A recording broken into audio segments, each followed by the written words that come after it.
Welcome to your weekly buzz, presented by Speaking Human. Here's what's happening this week on the Buzz. Newsflash. Netflix owned 2018 with 137 million subscribers and is looking to expand the empire in 2019. How, you might ask? Our bet is that Netflix will focus on its own brand. With Disney and AT&T joining the fray of internet streaming services, Netflix is going to keep investing in original content. You can also expect to see more cancellations similar to what they did with their Marvel series in 2018, since Netflix will likely need to be more particular about their investments moving forward. Speaking of investments, did we mention that Netflix spent over $8 billion on original content in 2018? 2019 will definitely need to be bigger with the competition coming to steal away their subscribers. The one area you shouldn't expect Netflix to explore in 2019? Live programming.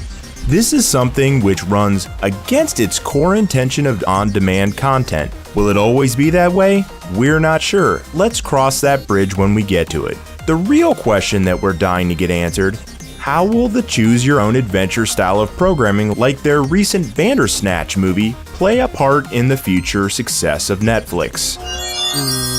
Here's what's happening this week on the Buzz. Way back in 2018, Kellogg's announced that its structure would be refurbished to enable it to win the marketplace and bring top-line growth. So what can consumers expect from our Keebler friends in 2019? Kellogg's is going green.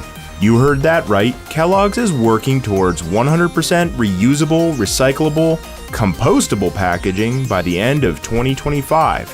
In Europe, the company has already begun a project to move its cereal bags to a recycle-ready material by late 2019, removing an anticipated 480 tons of non-recyclable packaging from its supply chain each year.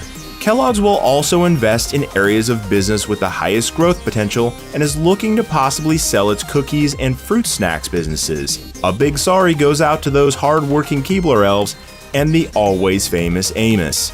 So what do you think? Is this the right move for Kellogg's? Banking on growing areas rather than areas of nostalgia? And will the Keebler elves have to move out of their family treehouse? Here's what's happening this week on the Buzz. When Game of Thrones first premiered on HBO in April of 2011, it was just another show. But Game of Thrones quickly became a sensation, taking TV to epic new levels. In 2019, the journey that started 8 years ago will finally come to an end. HBO announced in November that the 6-episode final season of Game of Thrones will premiere in April. They also released a minimally informative teaser trailer to get fans excited. For pop culture as a whole, the final season of Game of Thrones has a couple of significant implications. 1. It is one of our last collective cultural experiences that takes place in the now. Meaning, this is a show people want to watch as it airs so they could talk about it with their friends the next day. That used to be the way TV was always consumed. But in the age of DVR and streaming, it's not anymore. With the end of Game, it's really only major sporting events like the Super Bowl that live in the everybody at the same time space. 2. It signals a rebuild for HBO.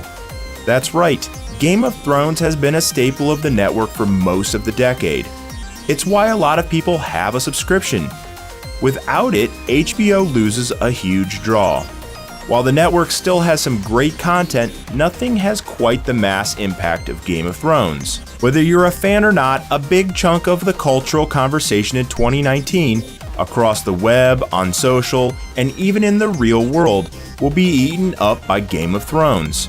And one thing's for sure, much like when Ned Stark faced the Executioner in Season 1, once Game of Thrones takes its final bow, TV as we know it will never be the same. And that's your weekly buzz. Get more fresh buzz at speakinghuman.com/buzz.